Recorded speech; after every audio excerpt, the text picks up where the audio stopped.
नमस्कार। दीपोत्सव की आपको बहुत सारी मंगल कामनाएँ हैं। दीपावली का पर्व जब आता है तो हमारे अंदर की उमंगें जाग जाती हैं, हम याद करते हैं भगवान राम के आगमन को तो और साथ ही दीपोत्सव को त्योहारों में राजा इसलिए कहा जाता है, क्योंकि दीपोत्सव के आसपास बहुत सारे ऐसे संदर्भ जुड़े हुए हैं, जो हमें हमारे लिए प्रेरणास्पद हैं। उसमें मुख्य रूप से तो हम भगवान राम के आगमन को तो याद करते ही हैं, वो अयोध्या में पधारे और किस तरह से उनका सत्कार किया गया, स्वागत किया गया, दीप प्रज्वलित किए गए। पर इसके साथ ही साथ आज जो लक्ष्मी पूजन करने की परंपरा है, उसका संबंध उस कथा से है जिसमें देवों ने दैत्यों के साथ मिलकर समुद्र मंथन करके अमृत प्राप्ति के लिए जो प्रयत्न किए थे, उसमें आज के दिन लक्ष्मी जी का प्राकट्य हुआ था, तो लक्ष्मी जी की पूजा की जाती है। और जो संदर्भ है उनकी बात करेंगे बाद में, पर पहले विशेष रूप से आज इस बार 2022 में जो दीपावली आई है, तो भारतीय मूल के लोग भारत या भारत से बाहर कई कारणों से और भी प्रसन्न हैं। तात्कालिक कारणों में मेलबोर्न में जो पाकिस्तान पर भारत की विजय हासिल हुई और विराट कोहली की महत्वपूर्ण भूमिका ने उनको मैन ऑफ द मैच बनाया और साथ ही अब ये तय हो गया है बहुत सारे उतार-चढ़ाव के बाद में जिसमें ब्रिटेन एक अस्थिरता का सामना कर रहा है। अब ऋषि सुनक हो रहे हैं ब्रिटेन के नए प्रधानमंत्री, जो भारतीय मूल के हैं, इस बारे में तो आप परिचित हैं। ऋषि सुनक के बारे में कुछ और बात करेंगे, पर सबसे पहले हम आपको एक ऐसे विहंगम ज्योतिर्मय दृश्य की तरफ लिए चलेंगे, जहाँ प्रधानमंत्री नरेंद्र मोदी पहुंचे साक्षी बनने के लिए रामलला के जो सिंहासन पर बैठने वाला प्रसंग है, वो भी किस तरह से मनाया गया, आइए देखते हैं ये वानगी पावन और दिव्य, सुंदर, जगमग करती हुई अयोध्या से।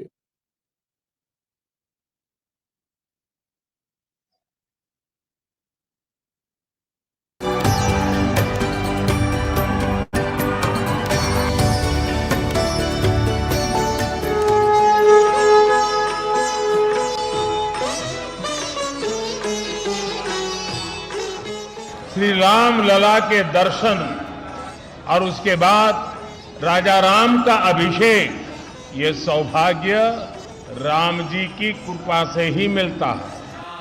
सिया राम जय जय राम।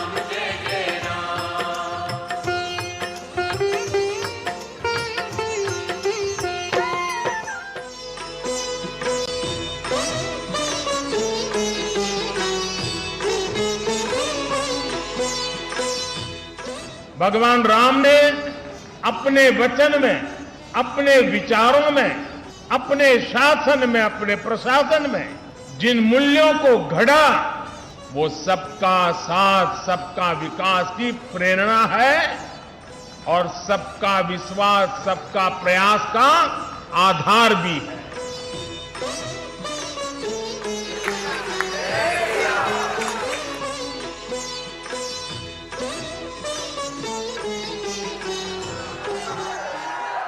मैं अयोध्या की पुण्य भूमि पर प्रभु श्री राम से यही कामना करता हूं कि देश के जन जन की कर्तव्य शक्ति से भारत का सामर्थ्य शिखर तक पहुंचे।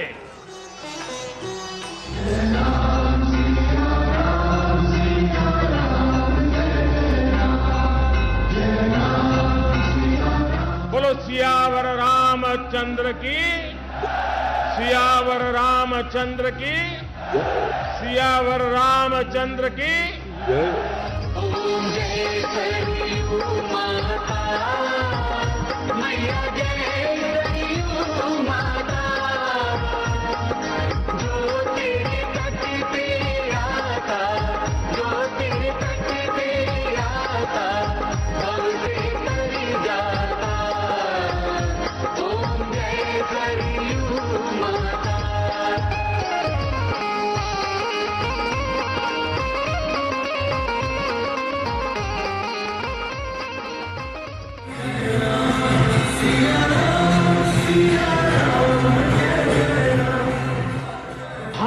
त्रेता की उस अयोध्या के दर्शन नहीं किए, लेकिन प्रभु राम के आशीर्वाद से आज अमृत काल में अमर अयोध्या की अलौकिकता के साक्षी बन रहे हैं।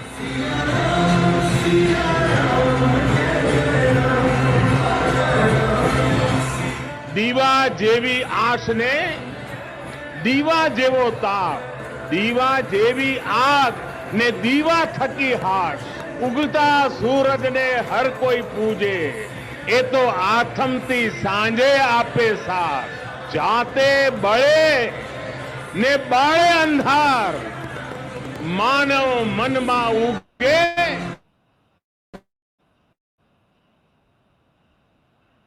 रखो पानो भाव।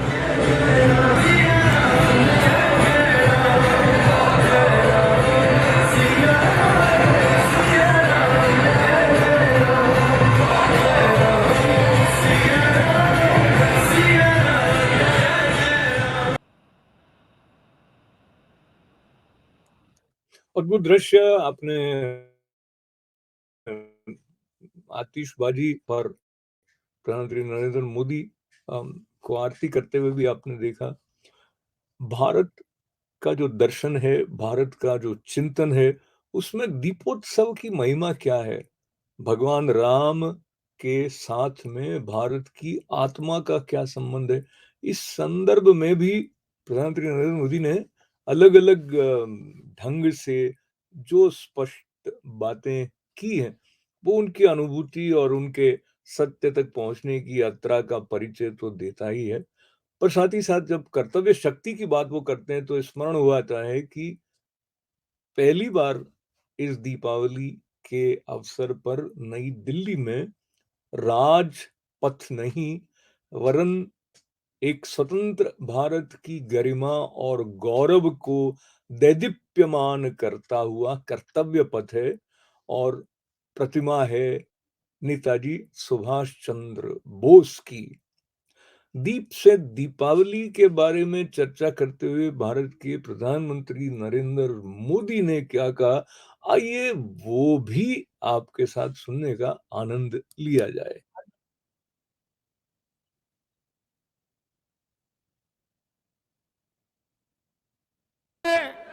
सर्व समावेश का संकल्प अपने आप समाहित हो जाता है। जब हमारे संकल्पों की सिद्धि होती है तो हम कहते हैं इदम न मम, अर्थात ये सिद्धि मेरे लिए नहीं है, ये मानव मात्र के कल्याण के लिए है। दीप से दीपावली तक यही भारत का दर्शन है, यही भारत का चिंतन है, यही भारत की चिरंतन संस्कृति है। हम सब जानते हैं मध्यकाल और आधुनिक काल तक भारत ने कितने अंधकार भरे युगों का सामना किया। जिन झंझावातों में बड़ी बड़ी सभ्यताओं के सूर्य अस्त हो गए, उनमें हमारे दीपक जलते रहे, प्रकाश देते रहे, फिर उन तूफानों को शांत कर उद्दीप्त हो उठे, क्योंकि हमने दीप जलाना नहीं छोड़ा, हमने विश्वास बढ़ाना नहीं छोड़ा। बहुत समय नहीं हुआ जब कोरोना के हमले की मुश्किलों के बीच इसी भाव से हर एक भारतवासी एक एक दीपक लेकर खड़ा हो गया था। और आज कोरोना के खिलाफ युद्ध में भारत कितनी ताकत से लड़ रहा है, ये दुनिया देख रही है। ये प्रमाण है कि अंधकार के हर युग में से निकलकर भारत ने प्रगति के प्रशस्त पथ पर अपने पराक्रम का प्रकाश अतीत में भी बिखेरा है, भविष्य में भी बिखेरेगा। जब प्रकाश हमारे कर्मों का साक्षी बनता है तो अंधकार का अंत अपने आप सुनिश्चित हो जाता है। जब दीपक हमारे कर्मों का साक्षी बनता है तो नई सुबह का, नई शुरुआत का आत्मविश्वास अपने आप सुदृढ़ हो जाता है। जब दीपक हमारे कर्मों का साक्षी बनता है तो हमारा आत्मविश्वास बढ़ जाता है। कितने प्रेरक वचन है ये। इसका मतलब ये है कि दुराव छिपाव अपने कर्म में नहीं होना चाहिए। और जैसे महात्मा गांधी कहते थे कि साधन जो हैं वो भी शुद्ध होने चाहिए। शुद्धि की बात को लेते हुए दीप पर्व का जो विशेष महत्व है उसको स्मरण करते हुए स्वीप वर्ड क्रिकेट के जगत में भी जो प्रयोग में लाया जाता है, तो भारतीय मूल के वासी चाहे भारत में हो या कहीं और हो, मेलबोर्न की तरफ जो उनकी निगाहें टिकी थीं, तो एक बड़े ही रोमांचक और अविस्मरणीय मैच में विशेष करके विराट कोहली की 53 गेंदों में 82 रन बनाने की नॉट आउट पारी की सहायता से जो भारत ने 4 विकेट से विजय हासिल की, उसको लेकर भी उत्सव सा वातावरण और दीपोत्सव की महिमा और इसका उल्लास थोड़ा और बढ़ गया। एक समय ऐसा था कि 60 रन बनाने थे 30 गेंदों में, तो हर गेंद में 2-2 रन बनाने का दबाव भारतीय खिलाड़ियों पर था। पर बहुत समय के बाद विश्लेषक बताते हैं कि विराट कोहली ने अपनी फॉर्म में जिस तरह के खेल का प्रदर्शन किया, उसके चलते सचिन तेंदुलकर ने भी उसकी सराहना करते हुए ट्वीट किया और ये कहा कि it was undoubtedly the best innings of your life. It was a treat to watch you play. The six off the back foot in the 19th over against Roff over long on was spectacular.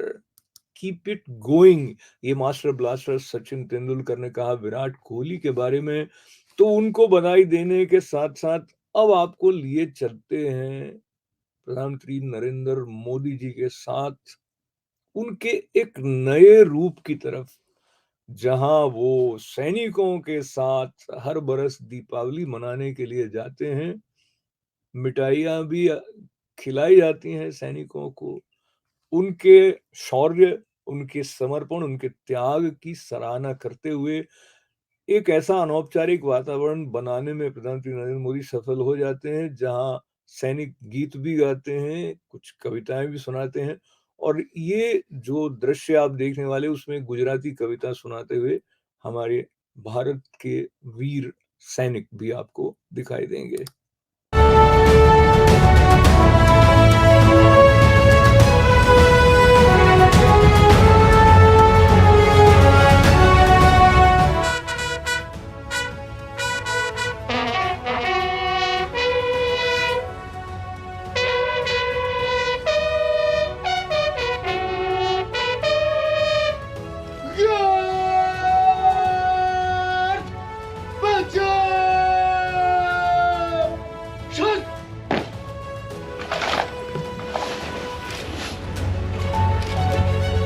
मेरे लिए तो वर्षों वर्ष से मेरा परिवार आप ही सब है। मेरी दीपावली की मिठास आपके बीच बढ़ जाती। मेरी दीपावली का प्रकाश आपके बीच है। भारत माता की जय! भारत माता की जय! वंदे मातरम। काशी के नीले अंगूर कला, हमें गुजराती लहरी लाला। काशी के नीले अंगूर कला, हमें गुजराती लहरी लाला। पड़ोसी मुल्क ने घात लगाकर इस धरा पर हमला किया। देश के वीर जवानों ने भी तो ईंट का जवाब पत्थर से दिया। दुश्मन ने 99 में कारगिल में चक्रव्यूह की रचना की। मैंने भी तो अभिमन्यु समान देश सीमा की रक्षा की।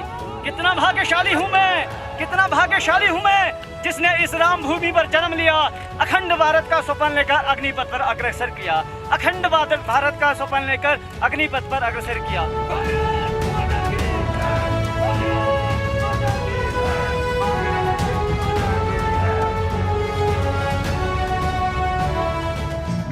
तेरे जैसा कोई नहीं दया जहां में, बस तेरी याद थी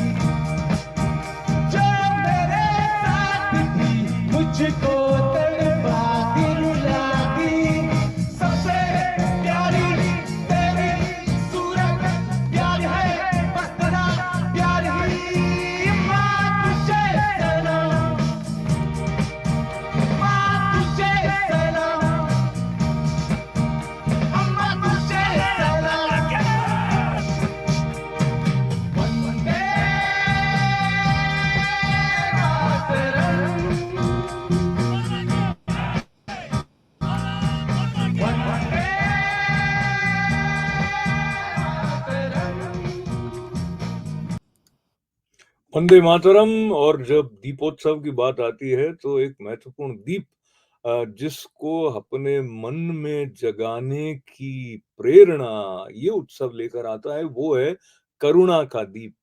प्रत्येक मानव के कल्याण की भावना भारत की आत्मा का मूल है। इसीलिए वसुधैव कुटुंबकम की जो प्रेरक धारा पूरे विश्व तक भारत की माटी से पहुंचती है, वो इन दिनों और अधिक ऊर्जावान इस रूप में भी लगती है कि जहां-जहां विशेष रूप से दिव्य सघन केंद्र हैं, वो जागृत हो रहे हैं। चाहे आपने दृश्य देखे होंगे उज्जैन में महाकाल लोक के, या आपने उस नए कॉरिडोर का उद्घाटन होते देखा होगा जो अब काशी में न केवल भक्तों को, श्रद्धालुओं को, बल्कि पर्यटकों को भी अपनी ओर आकर्षित करता है। नई पीढ़ी का अपनी संस्कृति के प्रति जो गौरव का, स्वाभिमान का भाव बढ़ता है, उनके आत्मविश्वास को बल मिलता है, वो उनके व्यक्तिगत उत्थान के साथ-साथ भारत के उत्थान में भी सहायक है। इस तरह के संकेत प्रधानमंत्री नरेंद्र मोदी अपने संबोधनों में लगभग सभी स्थानों पर अलग-अलग रूप में संदर्भ के साथ जुड़ते हुए देते हैं। अपनी यात्रा के द्वारा वो समय-समय पर कितनी एनर्जी उनके अंदर है, सहजता से एक स्थान से दूसरे स्थान पर आने-जाने के अलावा जो प्रसंग से जुड़ी हुई गहन चिंतन से भरी बातें हैं, उनको भी वो व्यक्त करते हैं। जब वो पूजा कर रहे होते हैं तो ऐसा लगता है कि वो पूरी तरह भक्ति में रचे-बसे एक महात्मा ही हैं, पर सैनिकों के बीच में होते हैं तो उनके भीतर का जो सैनिक वाला रूप है वो मुखरित हो जाता है। पर आइए अब आपको दिखाते हैं कुछ सुंदर दृश्य केदारनाथ में हाल ही में जो उत्तराखंड की तरफ यात्रा भारत के प्रधानमंत्री ने की। वो बद्रीनाथ भी गए थे। तो आइए ये थोड़े और दृश्य देखकर आगे बढ़ते हैं।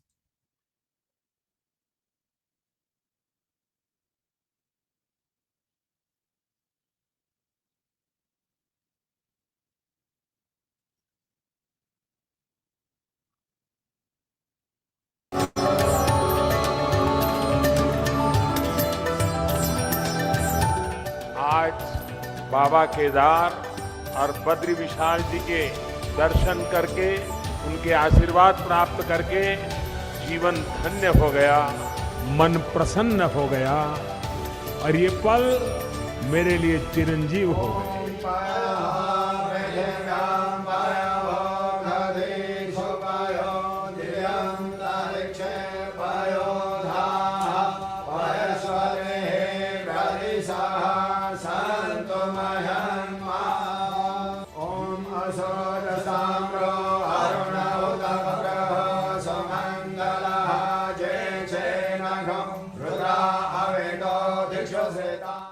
बाबा के सानिध्य में, बाबा के आदेश से, बाबा की कृपा से ये दशक उत्तराखंड का दशक हो।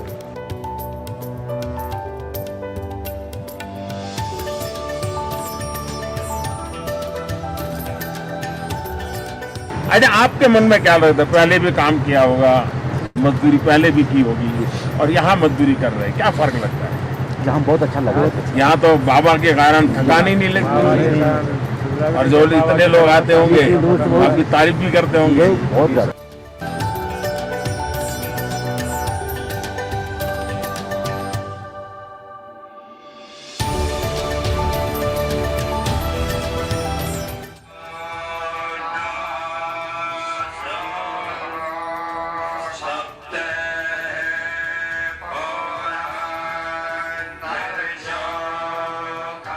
इक्कीसवीं सदी के विकसित भारत के निर्माण के दो प्रमुख स्तंभ हैं। पहला, अपनी विरासत पर गर्व और दूसरा, विकास के लिए हर संभव प्रयास।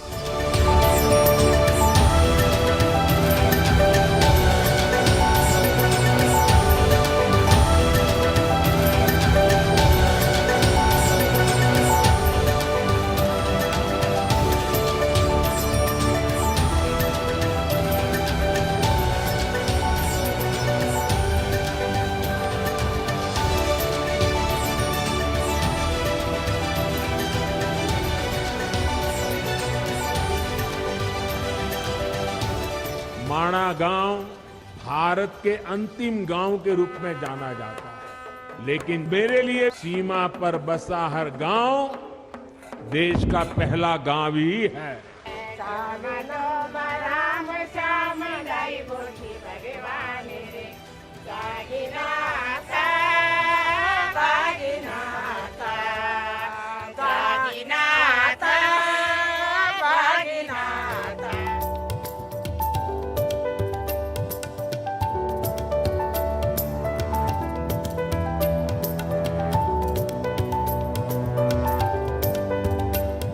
जय बद्री विशाल, जय बद्री विशाल, जय बाबा केदार, जय बाबा केदार।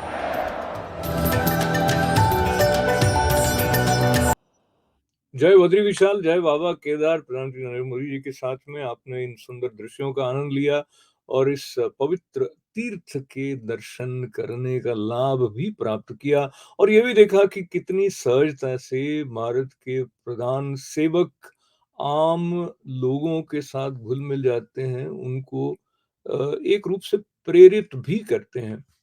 प्रेरणाएं अलग अलग दिशाओं से हम तक पहुंचे और हमें उन्नति का पथ दर्शाएं, उसमें आशा का और आनंद का भी एक महत्वपूर्ण योगदान होता है।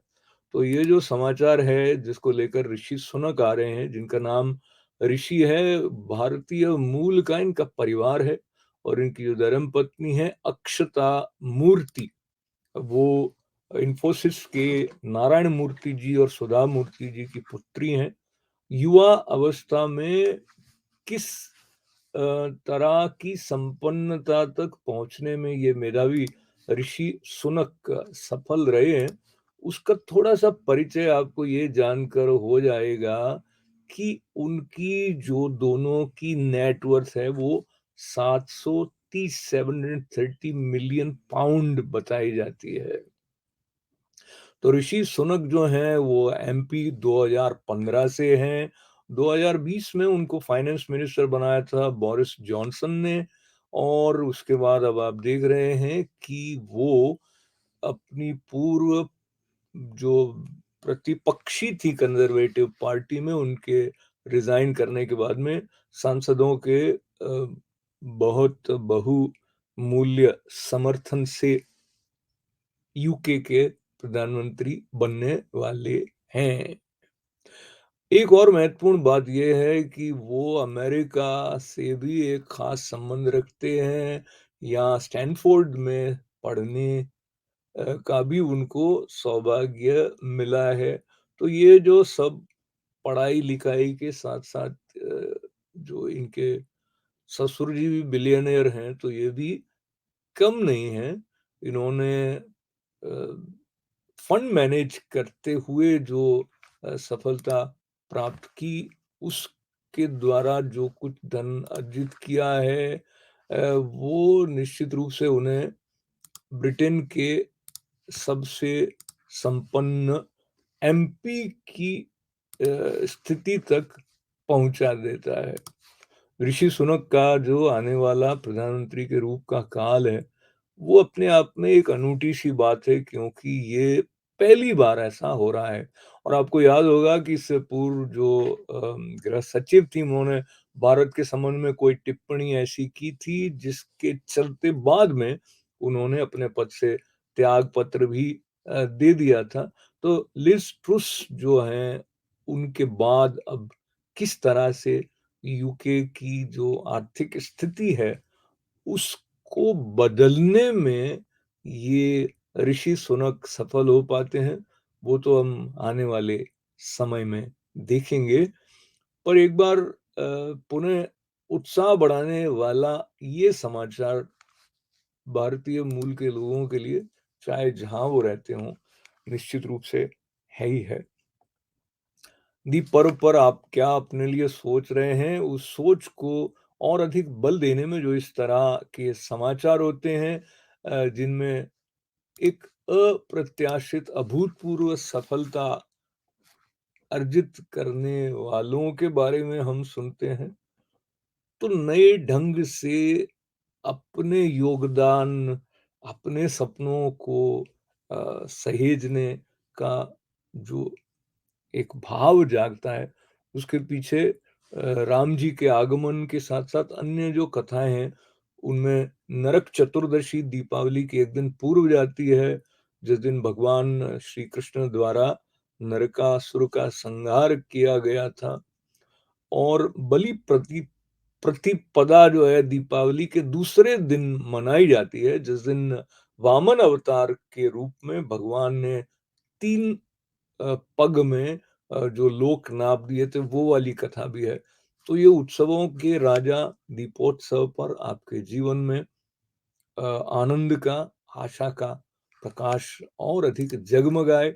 आप अपने समृद्धि के साथ, समन्वय के साथ में, संतोष के साथ सफलता की तरफ बढ़ें, ऐसी मंगल कामना आईटीवी गोल्ड के परिवार की तरफ से भी, हमारे चेयरमैन पद्मश्री डॉक्टर सुधीर पारिक की तरफ से भी, आईटीवी में कार्यरत हमारे सभी साथियों की तरफ से और मेरे परिवार की तरफ से भी हैप्पी दीपावली। हमारा साथ देने के लिए आभार। नमस्कार।